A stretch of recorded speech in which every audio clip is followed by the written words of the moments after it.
Hi all, അസ്സാം വലൈക്കും, നമസ്കാരം. Welcome back to our channel. എന്തൊക്കെയുണ്ട് എല്ലാവരുടെ വിശേഷം? എല്ലാവരും സുഖമായിട്ടിരിക്കുന്നില്ലേ? എല്ലാവരും സേഫ് ആയിട്ടിരിക്കുക, വീട്ടിൽ തന്നെ ഇരിക്കുക. അപ്പോൾ ഇന്ന് ഞാൻ വന്നിട്ടുള്ളത് ഒരു ഡേ ഇൻ മൈ ലൈഫ് വ്ളോഗുമായിട്ടാണ്. അപ്പോൾ ഇതിൽ നമുക്ക് ഈസി ആയിട്ട് ഉണ്ടാക്കിയെടുക്കാൻ പറ്റുന്ന അടിപൊളി ടേസ്റ്റി ആയിട്ടുള്ളൊരു ചിക്കൻ ബിരിയാണി കാണിക്കുന്നുണ്ട്. വളരെ സിമ്പിളായിട്ട് നമുക്ക് നല്ല ടേസ്റ്റി ആയിട്ടുള്ളൊരു ബിരിയാണിയാണിത്. നമുക്ക് റെസ്റ്റോറൻറ്റിലൊക്കെ കിട്ടുന്ന അതേ ഒരു ടേസ്റ്റിലാണ് ഈ ഒരു ബിരിയാണി ഉണ്ടാക്കിയെടുത്തിട്ടുള്ളത്. അതുപോലെ തന്നെ നമുക്ക് വീട്ടിൽ ചെയ്യാൻ പറ്റുന്ന ഒരു അടിപൊളി ഹെയർ ഗ്രോത്ത് ഹെയർ പാക്ക് കൂടെ കാണിക്കുന്നുണ്ട്. നമുക്ക് വീട്ടിൽ ഈസി ആയിട്ട് ചെയ്യാൻ പറ്റുന്ന ഒരു ഹെയർ പാക്കാണ്. അതുപോലെ തന്നെ നമുക്ക് എഗ്ഗ് വെച്ചിട്ട് ഈസി ആയിട്ട് ഉണ്ടാക്കിയെടുക്കാൻ പറ്റുന്ന ഒരു എഗ്ഗ് പക്കോറ കൂടെ കാണിക്കുന്നുണ്ട്. അപ്പോൾ എന്തായാലും നമുക്കിനി വീഡിയോയിലേക്ക് കിടക്കാം. ഞാൻ എണീറ്റ് വന്നാൽ ആദ്യം തന്നെ ഞാൻ വിത്തിട്ടിട്ടുള്ള ചെടികളൊക്കെ ഇതുപോലെ ഒന്ന് വന്ന് നോക്കും. അപ്പോൾ എല്ലാം നല്ലതുപോലെ മുളച്ച് വന്നിട്ടുണ്ട്. അപ്പോൾ അതിനൊക്കെ ഒന്ന് നനച്ചു കൊടുക്കും. ഇപ്പോൾ ഉമ്മ ഇവിടെ ബ്രേക്ക്ഫാസ്റ്റൊക്കെ ഉണ്ടാക്കുന്നുണ്ട്. ഉമ്മ പൂരിയാണ് ഉണ്ടാക്കിയിട്ടുള്ളത്. പിന്നെ അനിയത്തിയുടെ ഒരു സ്പെഷ്യൽ ചിക്കൻ ഗ്രേവി ഉണ്ടാക്കുന്നുണ്ട്. അതിനായിട്ട് അവളിവിടെ ചിക്കനൊക്കെ നല്ലതുപോലെ ഫ്രൈ ചെയ്ത് വെച്ചിട്ടുണ്ട്. എന്തോ സ്പെഷ്യലായിട്ടുള്ള ഗ്രേവിയാണെന്നൊക്കെ പറഞ്ഞു. അങ്ങനെ എല്ലാം ഇപ്പോൾ ഇവിടെ റെഡി ആയിട്ടുണ്ട്. പൂരിയൊക്കെ എല്ലാം ചുട്ടെടുത്തിട്ടുണ്ട്. അതുപോലെ തന്നെ അനിയത്തിയുടെ നല്ല അടിപൊളി ചിക്കൻ ഗ്രേവി റെഡിയായി. അങ്ങനെ ഞാൻ ചായ കുടിക്കാൻ വേണ്ടിയിട്ട് പോവാണ്. അങ്ങനെ ഭക്ഷണമൊക്കെ കഴിച്ച് കഴിഞ്ഞ് ഞാനിവിടെ ചൂട് പിടിക്കാൻ വേണ്ടിയിട്ട് പോവാണ്. അപ്പോൾ സിസ്റ്റിനുള്ള ചൂട് ആണ് പിടിക്കുന്നത്. അപ്പോൾ ഓവറി സിസ്റ്റൊക്കെ ഉള്ളവരാണെന്നുണ്ടെങ്കിൽ ഇതുപോലെ ചെറുതായി ഒന്ന് ചൂട് പിടിച്ചു കൊടുക്കുന്നത് നല്ലതായിരിക്കും. ചൂട് പിടിച്ച് വയറ് പൊള്ളിക്കാൻ എന്നല്ല ഉദ്ദേശിച്ചത്. ചെറിയ ചൂടിൽ ആ ഒരു നല്ലപോലെ ഒന്ന് പിടിച്ചു കൊടുക്കുകയാണെന്നുണ്ടെങ്കിൽ ആ ഒരു സിസ്റ്റിൻ്റെ വലിപ്പമൊക്കെ കുറയ്ക്കാൻ വേണ്ടിയിട്ട് പറ്റും. അപ്പോൾ ഇതെന്നോട് ഡോക്ടർ പറഞ്ഞിട്ടുള്ളത് ഇങ്ങനെ ചെയ്യുമ്പോൾ എനിക്ക് നല്ല മാറ്റമുണ്ട് കേട്ടോ. ഇനി ഞാനിവിടെ ഒരു ഹെയർ പാക്ക് ഉണ്ടാക്കാൻ വേണ്ടിയിട്ട് പോവുകയാണ്. അപ്പോൾ ഇത് നല്ല അടിപൊളി ഒരു റെമഡിയാണ് കേട്ടോ. ഇത് യൂസ് ചെയ്യുകയാണെന്നുണ്ടെങ്കിൽ നമ്മുടെ ഹെയർ നല്ല വളരുകയും ചെയ്യത് മാത്രമല്ല നല്ല സ്മൂത്ത് ആൻഡ് സിൽക്കി ആയിട്ടിരിക്കും. അതിനായിട്ട് കുറച്ച് ഉലുവ ഞാൻ രാത്രി വെള്ളത്തിലിട്ട് വെച്ചിട്ടുള്ളതായിരുന്നു. ഇതിപ്പോൾ നല്ലോണം കഴുകി വൃത്തിയാക്കി എടുത്തിട്ടുണ്ട്. ഇനി ഇത് നമുക്ക് മിക്സിയിലിട്ടൊന്ന് അരച്ചെടുക്കണം. ആദ്യം തന്നെ നമ്മൾ അരച്ചെടുക്കുമ്പോൾ ഇതിലേക്ക് 1 സ്പൂൺ തൈര് ചേർത്ത് കൊടുക്കണം. നല്ല നാടൻ തൈരാണ് കേട്ടോ ചേർത്ത് കൊടുക്കേണ്ടത്. ഇത് നല്ലൊരു പ്രോട്ടീൻ ട്രീറ്റ്മെൻറ്റ് ആണ്. അപ്പോൾ ആദ്യം തന്നെ ഇതുപോലെ അരച്ചെടുക്കുമ്പോൾ ആ ഒരു തൈരിൻ്റെ ബാഡ് സ്മെല്ലും പോയി കിട്ടും. പിന്നെ അങ്ങനെ ഒരു ബാഡ് സ്മെല്ലൊന്നും ഉണ്ടാവില്ല. ഇപ്പോൾ ഞാനിവിടെ നല്ലതുപോലെ അത് അരച്ചെടുത്തിട്ടുണ്ട്. ഇനി ഇതിലേക്ക് ഞാൻ ഒരു കോഴിമുട്ടയുടെ വെള്ള ചേർത്ത് കൊടുക്കുന്നുണ്ട്. എന്നിട്ട് നല്ലതുപോലെ ഒന്ന് ഇളക്കണം. എന്നിട്ട് വീണ്ടും ഇതൊന്നുകൂടെ ഒന്ന് പേസ്റ്റാക്കി എടുക്കണം. ഇപ്പോൾ ഇവിടെ നമ്മുടെ പേക്ക് നല്ലതുപോലെ പേസ്റ്റായി വന്നിട്ടുണ്ട്. ഇനി ഇത് നമുക്കൊരു പാത്രത്തിലേക്ക് മാറ്റി കൊടുക്കണം. അപ്പോൾ എല്ലാവരും ശ്രദ്ധിക്കുക, നല്ല പോലെ പേസ്റ്റ് ആണ് കേട്ടോ. അതല്ലാന്നുണ്ടെങ്കിൽ ആ ഒരു ഉലുവയുടെ തരിയൊക്കെ ഉണ്ടാവും. ഇനി ഇതിലേക്ക് നമുക്ക് സാധാ എണ്ണ ഉണ്ടല്ലോ, എള്ളെണ്ണ, അത് ഒഴിച്ചു കൊടുക്കണം. അപ്പോൾ നിങ്ങൾക്ക് ഒലീവ് ഓയിലോ അതല്ലാന്നുണ്ടെങ്കിൽ കോക്കനട്ട് ഓയിലോ മിക്സ് ചെയ്യണമെന്നുണ്ടെങ്കിൽ അത് ചേർത്ത് കൊടുക്കാം കേട്ടോ. ഞാനിപ്പോൾ ഇവിടെ എള്ളെണ്ണയാണ് എടുത്തിട്ടുള്ളത്. ഇനി ഇതെല്ലാം കൂടെ നല്ലതുപോലെ ഒന്ന് മിക്സ് ചെയ്യണം. ഇപ്പോൾ ഇതെല്ലാം കൂടെ നല്ലതുപോലെ ഒന്ന് മിക്സായി വന്നിട്ടുണ്ട്. ഇനി ഇതിലേക്ക് നമുക്ക് ഒരു ചെറുനാരങ്ങ എടുക്കണം. അപ്പോൾ ചെറുനാരങ്ങയുടെ ഒരു ചെറിയൊരു പീസ് മാത്രമാണ് എടുക്കേണ്ടത്.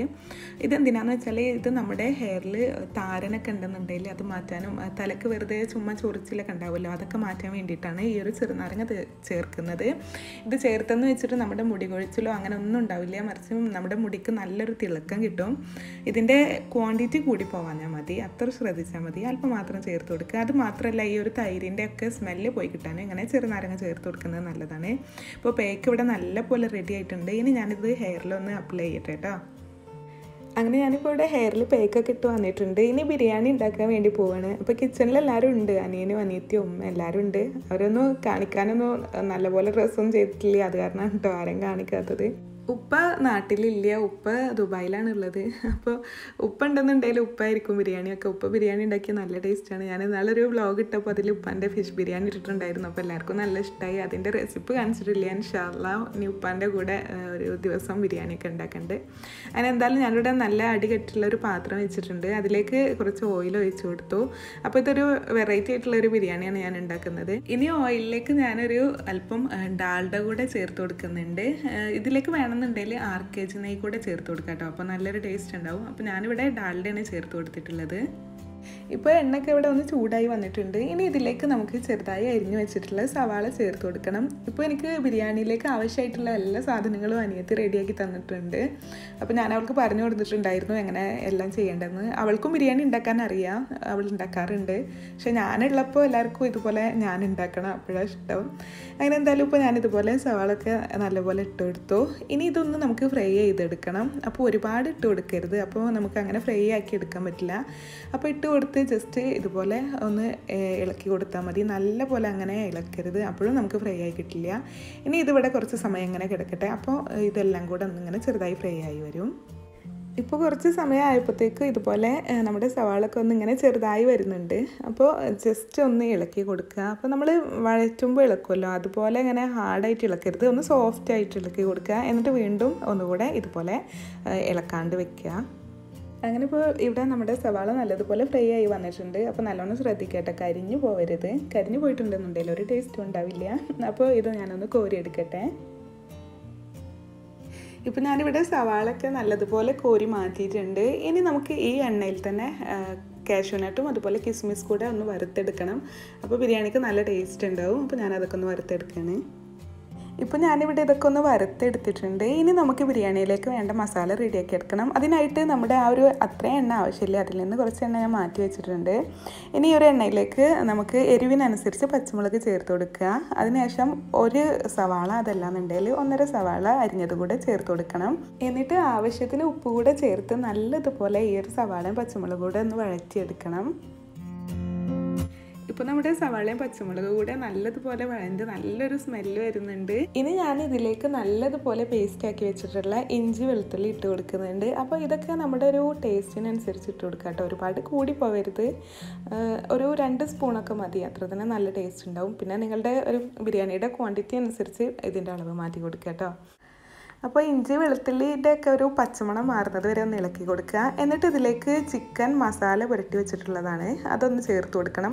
അപ്പോൾ നമ്മൾ സാധാ ചിക്കൻ ഫ്രൈ ആക്കാൻ വേണ്ടി മസാല പുരട്ടല്ലോ, അങ്ങനെയാണ് ഇത് ചെയ്തിട്ടുള്ളത്. അതിലേക്ക് ഒരല്പം തൈര് കൂടെ ചേർത്ത് കൊടുത്തിട്ടുണ്ട്, അത്രേ വ്യത്യാസമുള്ളൂ. അത് ചിക്കൻ ഒന്ന് സോഫ്റ്റ് ആവാൻ വേണ്ടിയിട്ടാണ്. ഇനി ഇതെല്ലാം കൂടെ നല്ലതുപോലെ ഒന്ന് ഇളക്കണം. എന്നിട്ട് ഇത് ഒരു 2-3 മിനിറ്റ് ഒന്ന് മൂടി വെച്ച് വേവിക്കണം. ഇപ്പോൾ 3 മിനിറ്റായി തുറന്ന് നോക്കിയപ്പോഴത്തേക്കും നല്ലൊരു കളറൊക്കെ ആയി വന്നിട്ടുണ്ട്. ഇങ്ങനെ ചെയ്യുകയാണെന്നുണ്ടെങ്കിൽ ചിക്കൻ ബിരിയാണിക്ക് നല്ലൊരു ടേസ്റ്റ് ആയിരിക്കും കേട്ടോ. നമ്മുടെ ആ ഒരു തലശ്ശേരി ബിരിയാണിയുടെ ഒക്കെ ആ ഒരു ടേസ്റ്റിൽ വരും ഇങ്ങനെ ചെയ്യുകയാണെന്നുണ്ടെങ്കിൽ. ഇനി ഇതിലേക്ക് നമുക്ക് അരിഞ്ഞു വെച്ചിട്ടുള്ള തക്കാളി ചേർത്ത് കൊടുക്കണം. അപ്പോൾ ഞാനിവിടെ 3 തക്കാളിയാണ് എടുത്തിട്ടുള്ളത്, അതും ചെറിയ തക്കാളിയാണ്, വലുതൊന്നുമല്ല. ഈ തക്കാളി കൂടെ ചേർത്ത് നല്ലതുപോലെ ഒന്ന് ഇളക്കിയിട്ട് വീണ്ടും ഒരു 5-6 മിനിറ്റ് നല്ലപോലെ ഒന്ന് വേവിച്ചെടുക്കണം. അപ്പോൾ മീഡിയം ടു ലോ ഫ്ലെയിമിലിട്ട് വേണം കേട്ടോ നമ്മളിത് മൂടി വെക്കാൻ വേണ്ടിയിട്ട്. അപ്പോഴേക്കും ഉമ്മ ഇവിടെ റൈസ് റെഡിയാക്കി എടുക്കാൻ വേണ്ടിയിട്ട് പോകുന്നുണ്ട്. അപ്പോൾ നമ്മളിവിടെ നെയ്ച്ചോറാക്കിയിട്ടാണ് ചോറ് എടുക്കുന്നത്. അപ്പോൾ അതിനായിട്ട് ആദ്യം തന്നെ കുക്കർ ചൂടാക്കുന്നുണ്ട്. അതിലേക്ക് ഡാൽഡയാണ് ചേർത്ത് കൊടുത്തിട്ടുള്ളത്. അതിനുശേഷം ഇതിലേക്ക് സ്പൈസസ് ഇട്ട് കൊടുക്കണം. അതായത് കറുവപ്പട്ട, ഗ്രാമ്പൂ, തക്കോലം, ഏലക്ക, ഇങ്ങനെയുള്ള കുറച്ച് സ്പൈസസ് ഒക്കെ ഇട്ട് കൊടുക്കണം. പിന്നെ ഇതിലേക്ക് കുരുമുളക് കൂടെ ഇട്ട് കൊടുക്കണം. അത് ഇതിലേക്ക് മറന്നപ്പോൾ ആദ്യം അതൊന്ന് കരിഞ്ഞു പോകണ്ടെന്ന് കരുതിയിട്ട് വെള്ളം ഒഴിച്ച് കൊടുക്കുന്നുണ്ട്. അപ്പോൾ നമ്മൾ ഒരു പാത്രം അരിയാണ് എടുക്കുന്നത് എന്നുണ്ടെങ്കിൽ 1.5 പാത്രം വെള്ളം എന്നതാണ് കേട്ടോ കണക്ക്. നമ്മൾ കുക്കറിൽ റൈസ് ഉണ്ടാക്കി എടുക്കുമ്പോൾ, അതായത് 1 ഗ്ലാസ് അരി എടുത്താൽ 1.5 ഗ്ലാസ് വെള്ളം എന്ന രീതിയിൽ. ഇനി ഈ വെള്ളം തിളച്ച് വരുമ്പോഴാണ് നമ്മളിതിലേക്ക് ഉപ്പും അരിയൊക്കെ ചേർത്ത് കൊടുക്കുന്നത്. മസാല ഇപ്പോൾ ഇവിടെ ഹാഫ് വേവായി വന്നിട്ടുണ്ട്. ഇപ്പോൾ നമ്മൾ പിന്നീടല്ലോ അതിലേക്ക് തക്കാളി ചേർത്ത് കൊടുത്തത്. അപ്പോൾ ആ തക്കാളിയൊക്കെ ഇപ്പോൾ ഇവിടെ നല്ലതുപോലെ വെന്തിട്ടുണ്ട്. ഇനി ഇതിങ്ങനെ ഇളക്കുന്ന സമയത്ത് അങ്ങ് ഉടഞ്ഞു പോവും. മാത്രമല്ല ചിക്കൻ ഇനിയും വേവാനുണ്ട്, അപ്പോഴേക്കും തക്കാളിയൊക്കെ നല്ലതുപോലെ വെന്ത് കാണാണ്ടാവും. അപ്പോൾ നമ്മൾ ഉള്ളി തക്കാളി വാട്ടി വെക്കുന്ന ബിരിയാണിനേക്കാളും ടേസ്റ്റ് ഇതുപോലെ ഉള്ളി വാട്ടിയിട്ട് അതിൽ ചിക്കൻ ഇട്ട് ഇങ്ങനെ തക്കാളി ഇട്ട് കൊടുക്കുമ്പോഴാട്ടോ ഇങ്ങനെ ബിരിയാണിക്ക് ഒരു പ്രത്യേക ടേസ്റ്റാണ്. ഇനി ഇതിലേക്ക് നമുക്ക് അല്പം ഉപ്പൊക്കെ ചേർത്ത് കൊടുക്കണം. ഉപ്പ് നോക്കിയിട്ടില്ല എന്നുണ്ടെങ്കിൽ അതിനുശേഷം അല്പം തൈര് കൂടെ ചേർത്ത് കൊടുക്കുക. അപ്പോൾ തൈരൊന്നും ചേർക്കുമ്പോൾ ഒത്തിരി അങ്ങായി പോകരുത്, ആവശ്യത്തിന് ചേർക്കുക. ഇപ്പോൾ 1 കിലോ ചിക്കനാണ് നമ്മൾ റെഡിയാക്കുന്നത് എന്നുണ്ടെങ്കിൽ ഒരു 2 കയ്യിൽ തൈര് എന്ന രീതിയിൽ ചേർത്ത് കൊടുത്താൽ മതി. അതിനുശേഷം അതിലേക്ക് കുറച്ച് ഗരം മസാലപ്പൊടി കൂടെ ചേർത്ത് കൊടുക്കണം. ഇത് വീട്ടിൽ പൊടിച്ചിട്ടുള്ള ഗരം മസാലയാണ്, അങ്ങനത്തെ മസാലപ്പൊടിക്കാണ് നല്ല ടേസ്റ്റ് ഉണ്ടാവുക. അതിനുശേഷം ഇതെല്ലാം കൂടെ ഒന്നുകൂടി നല്ലപോലെ ഇളക്കി കൊടുക്കുക. എന്നിട്ട് വീണ്ടും മൂടി വെച്ച് വേവിക്കണം. അപ്പോഴേക്കും ഞാനിവിടെ നേരത്തെ ഫ്രൈ ചെയ്ത് വെച്ചിട്ടുള്ള സവാള ഉണ്ടല്ലോ, അതിൽ നിന്ന് കുറച്ച് മാറ്റി വെക്കുന്നുണ്ട്. ഇത് ദമ്മിടുമ്പോഴത്തേക്കാണ്. ബാക്കിയുള്ളത് ഇതുപോലെ കൈ വെച്ച് ഒന്ന് പൊടിച്ച് കൊടുക്കുന്നുണ്ട്. ഇത് നമ്മൾ റെഡിയാക്കി വെച്ചിട്ടുള്ള മസാല ഉണ്ടല്ലോ അതിലേക്ക് ചേർത്ത് കൊടുക്കാൻ വേണ്ടിയിട്ടാണ് ഇതുപോലെ പൊടിച്ച് കൊടുക്കുന്നത്. ഇപ്പോൾ ഇവിടെ മസാല എല്ലാം കൂടെ നല്ലതുപോലെ ഒന്ന് വെന്ത് വന്നിട്ടുണ്ട്. ചിക്കൻ ഇനിയും വേവാനുണ്ട്, പക്ഷേ ആ തക്കാളിയും എല്ലാം കൂടെ നല്ലതുപോലെ വെന്ത് വന്നു. ഇനി ഇതിലേക്ക് ഞാൻ അരിഞ്ഞു വെച്ചിട്ടുള്ള മല്ലിയിലയും പുതിനയിലയും കൂടെ ഇട്ട് കൊടുക്കുന്നുണ്ട്. ഇനി ഇതിലേക്ക് നേരത്തെ ഫ്രൈ ചെയ്ത് വെച്ചിട്ടുള്ള സവാള കൂടെ ചേർത്ത് കൊടുക്കണം. എന്നിട്ട് നല്ലതുപോലെ മസാല എല്ലാം കൂടെ നല്ലതുപോലെ ഒന്ന് ഇളക്കി കൊടുക്കണം.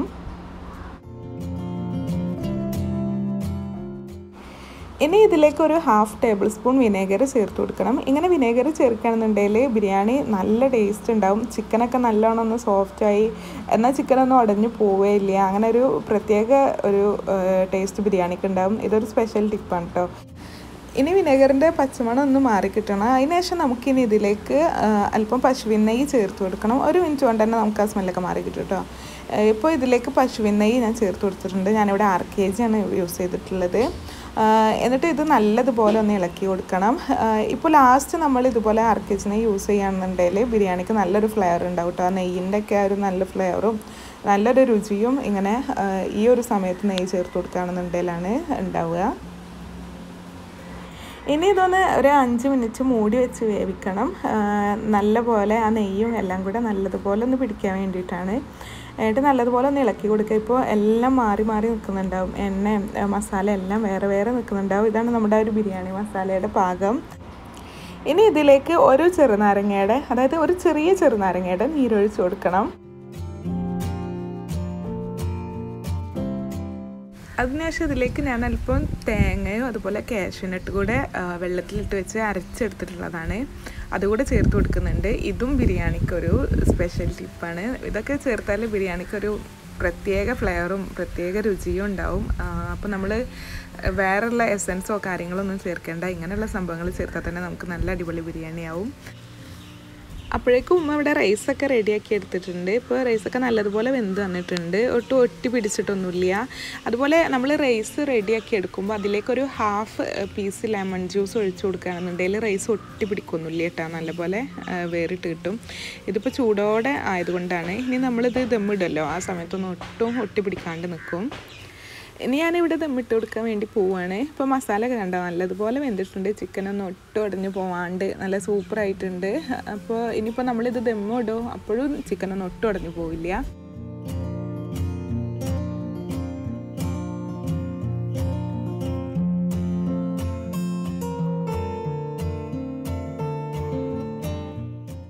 അപ്പോൾ ഞാനിവിടെ ഒരു ലെയർ റൈസ് ഇട്ടു. ഇനി ഇതിന് മുകളിലേക്ക് അല്പം 6 kg നെയ്യ് ഒഴിച്ച് കൊടുക്കുന്നുണ്ട്. ഇത് ബിരിയാണിക്ക് ഒരു റൈസൊക്കെ ഒന്ന് സോഫ്റ്റ് ആവാൻ വേണ്ടിയിട്ടാണ്. അതിനുശേഷം അതിന് മുകളിലേക്ക് അല്പം മല്ലിയിലയും പുതിനയിലയും കൂടെ നമ്മൾ അരിഞ്ഞ് വെച്ചിട്ടുള്ളത്, അതുപോലെ നേരത്തെ ഫ്രൈ ചെയ്ത് വെച്ചിട്ടുള്ള കാഷ്യൂനട്ടും കിസ്മിസും അതുപോലെ സവാളയും കൂടെ ഇട്ട് കൊടുക്കണം. അതിനുശേഷം വീണ്ടും അടുത്ത ലെയർ കൂടെ ഇട്ട് നല്ലതുപോലെ ഒന്ന് ഫില്ല് ചെയ്യണം.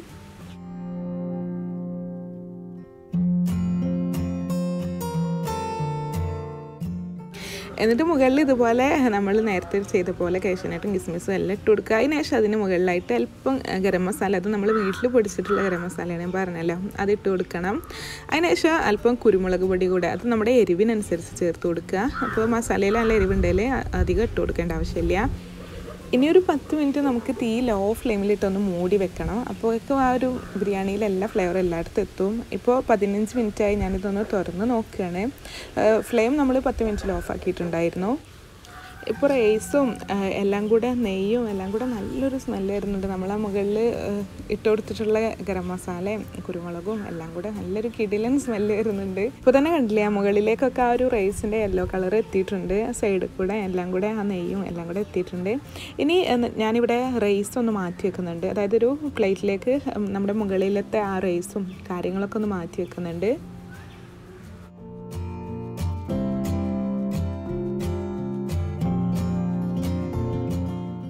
ഇനി താഴെയുള്ള മസാല എല്ലാം കൂടെ നല്ലതുപോലെ ഇളക്കി കൊടുക്കുന്നുണ്ട്. മസാല മാത്രമല്ല റൈസും ഉണ്ട്. അങ്ങനെ റൈസും ഉണ്ടെങ്കിലേ നമുക്കൊരു ടേസ്റ്റ് ഉണ്ടാവുള്ളൂ. ആ ഒരു റൈസിലേക്കൊക്കെ ആ നല്ല മസാല പിടിക്കും. അപ്പോൾ ഞാനിവിടെ എല്ലാം കൂടെ നല്ലതുപോലെ ഒന്ന് റെഡിയാക്കി എടുത്തു. ഇനി ഞങ്ങൾ എല്ലാവരും പോയി കുളിയും ഫ്രഷാലും നിസ്കാരം എല്ലാം കഴിഞ്ഞിട്ടാണ് വന്ന് ഭക്ഷണം കഴിക്കുന്നത്. അപ്പോൾ ഇവിടെ മസാലയൊക്കെ അപ്പോഴത്തേക്കും നല്ലതുപോലെ സെറ്റായിട്ടുണ്ട്. അതായത് ആ റൈസിലേക്കൊക്കെ ആ മസാല എല്ലാം നല്ലോണം പിടിച്ചിട്ടുണ്ട്. അപ്പോൾ ഇപ്പോൾ ലോക്ക്ഡൗണും കാര്യങ്ങളൊക്കെയാണ്. എല്ലാ സംഭവങ്ങളും എനിക്ക് തോന്നുന്നു പലചരക്ക് കട, അതുപോലെ ചിക്കൻ സ്റ്റോൾ, അങ്ങനെയുള്ള സംഭവങ്ങളൊക്കെ ഉണ്ട്. അപ്പോൾ നമ്മൾ നമ്മുടെ കുടുംബത്തിലുള്ളവർക്ക് കൊടുക്കുക. അതായത് നമ്മുടെ കുടുംബത്തിൽ ആരെങ്കിലും കഷ്ടപ്പെട്ടിരിക്കുന്നുണ്ടെങ്കിൽ, നമ്മുടെ കൂലിപ്പണിക്കൊക്കെ പോകുന്ന അങ്ങനെയുള്ളവരൊക്കെ നമ്മുടെ കുടുംബത്തിൽ ഉണ്ടെന്നുണ്ടെങ്കിൽ എല്ലാവരും അവനവൻ്റെ കുടുംബത്തിലുള്ളവർക്ക് കൊടുക്കുകയാണെന്നുണ്ടെങ്കിൽ ഒരു ബുദ്ധിമുട്ടില്ലാണ്ട് എല്ലാവർക്കും ജീവിക്കാൻ പറ്റും. അപ്പോൾ അതൊന്നും എല്ലാവരും ശ്രദ്ധിക്കുക. അങ്ങനെ പിന്നെ ഞങ്ങളുടെ ഭക്ഷണം കഴിക്കൽ എല്ലാം കഴിഞ്ഞു. കുറച്ച് സമയം ഒന്ന് റെസ്റ്റ് എടുത്തു. അസ്ർ നിസ്കാരമൊക്കെ കഴിഞ്ഞ് ഞങ്ങളിങ്ങനെ പുറത്തിരിക്കുകയാണ്. അങ്ങനെ പുറത്തിരിക്കുമ്പോൾ ഇവിടെ ഇങ്ങനെ മുല്ലമുട്ടൊക്കെ ഉണ്ടായിട്ടുണ്ട്. അപ്പോൾ ഇവിടെ കണ്ടില്ലേ, മുല്ലമുട്ട നല്ലതുപോലെ ഉണ്ടായി വന്നിട്ടുണ്ട്. എനിക്ക് ഭയങ്കര ഇഷ്ടമാണ്. ഈ തവണ അല്ല, കഴിഞ്ഞ തവണ ഞാൻ നാട്ടിൽ വന്നപ്പോൾ നല്ല പോലെ മുല്ലമുട്ട ഉണ്ടായിരുന്നു. അതായത് ഒരുപാടുണ്ടായിരുന്നു. ഇത്തവണ പിന്നെ കുറഞ്ഞിട്ടുണ്ട്. നമ്മൾ കുറേ വള്ളികളൊക്കെ വെട്ടി കൊടുത്തു. എന്തെങ്കിലും പാമ്പോ അങ്ങനെ വരണ്ടെന്ന് കരുതി. അത് കാരണം ഇത്തവണ അധികം ഇല്ല.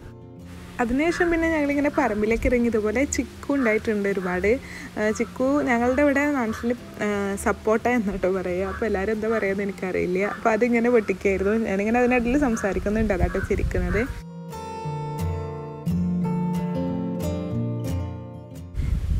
അങ്ങനെ പിന്നെ ഞങ്ങളിവിടെ കിച്ചണിലേക്ക് വന്ന് ഒരു സ്നാക്ക് ഉണ്ടാക്കാൻ കരുതി. ഞാനിവിടെ ഉണ്ടാക്കുന്നത് എഗ് പക്കോറയാണ്. ഭയങ്കര ഈസി ആയിട്ട് ടേസ്റ്റി ആയിട്ടുള്ളൊരു റെസിപ്പിയാണിത്.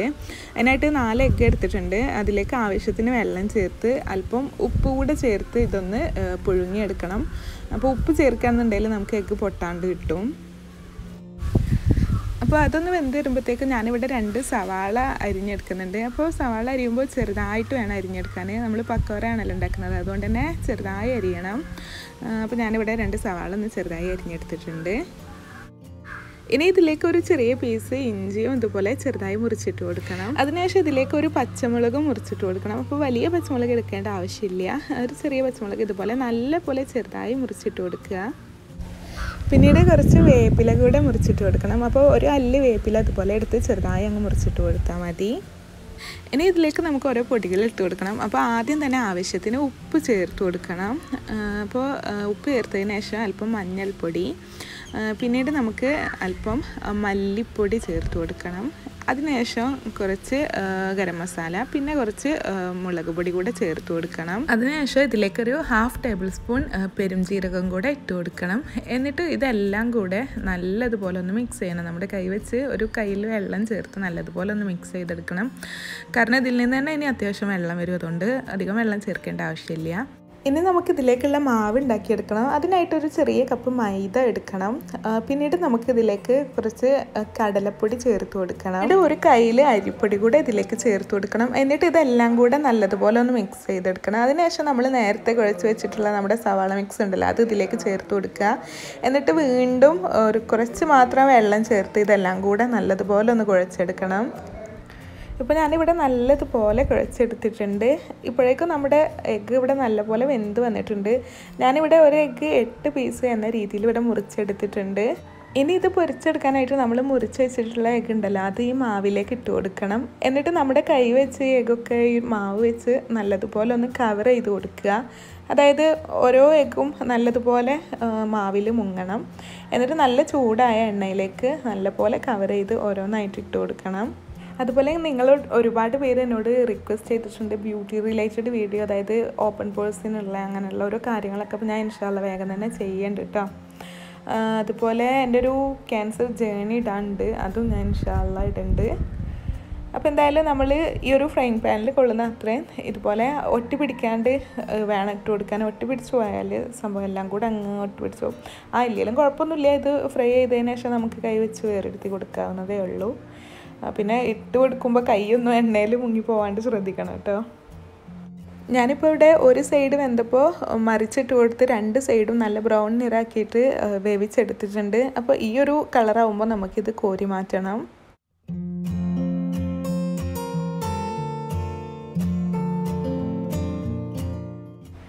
അപ്പോൾ ഈ ഒരു സംഭവം നല്ല ടേസ്റ്റായിട്ട് കഴിക്കാനായിട്ട് എഗ് ബജ്ജീനേക്കാൾ ഒരു പ്രത്യേകമായിട്ടുള്ളൊരു ടേസ്റ്റാണ്. അങ്ങനെ ഞങ്ങളുടെ ചായയുടെയും നിസ്കാരവും എല്ലാം കഴിഞ്ഞ് ഞാൻ കുറച്ച് സമയം ഇരുന്ന് ഇങ്ങനെ ഖുർആൻ ഓതും. മഗ്രിബ് നിസ്കരിച്ചിരുന്നാൽ കുറച്ച് സമയം ഖുർആൻ ഓതിയാൽ നമുക്ക് മനസ്സിന് നല്ലൊരു ആശ്വാസം ഉണ്ടാവാറുണ്ട്. അപ്പോൾ ഇത്രയൊക്കെയാണ് ഇന്നത്തെ നമ്മുടെ വീഡിയോ ഇഷ്ടമായെന്നുണ്ടെങ്കിൽ ലൈക്ക് ചെയ്യാനും കമൻറ്റ് ചെയ്യാനും ചാനൽ സബ്സ്ക്രൈബ് ചെയ്തിട്ടില്ലാണ്ടെങ്കിൽ സബ്സ്ക്രൈബ് ചെയ്യാനും മറക്കരുത്. അപ്പോൾ അടുത്ത വീഡിയോയിലൂടെ വരുന്നത് വരേക്കും എല്ലാവരും സേഫായിട്ടിരിക്കുക, വീട്ടിൽ തന്നെ ഇരിക്കുക. നമ്മുടെ കുടുംബത്തിലൊക്കെ അത്യാവശ്യക്കാരൊക്കെ ഉണ്ടെന്നുണ്ടെങ്കിൽ അവരൊക്കെ സഹായിക്കുക. അപ്പോൾ ഇൻഷാ അല്ലാഹ് അടുത്ത വീഡിയോയിലൂടെ കാണാം. അതുവരേക്കും എല്ലാവർക്കും take care and bye. Love you all.